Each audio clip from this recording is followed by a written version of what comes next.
Hi, my name's Karen Miller, and I'm the author of the new fantasy duology, which means I can't count to 3, I could only count to 2, Kingmaker, Kingbreaker.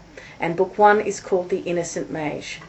Basically, it's the story of a fisherman by the name of Asher, who's the last in a large family, whose mother has died some years ago, and whose father kind of dotes on him, and the other brothers aren't desperately keen on the whole concept of the favoured younger brother. He decides he wants to get out of home and make his way and make enough money for himself so he can come back home and buy a fishing boat for just him and his da, so they can go off and do their thing together, and the brothers can go drown themselves for all he cares. He's not desperately fond of them.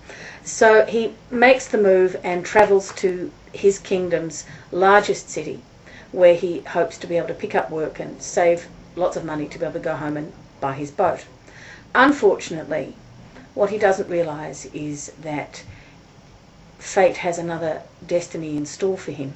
Other people know this, but he doesn't. And the other people who do know this engineer a meeting with him and engineer his life all behind the scenes, while on the surface of things being his friends, to make sure that he fulfills the destiny that they believe he's been born for.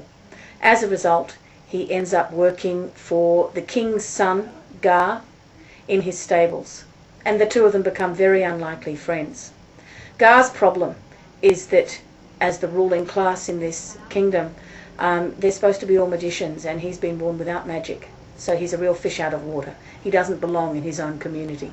He has a younger sister who was born purely and simply to fulfill the function of becoming the heir, so that they could continue the magical workings within the kingdom.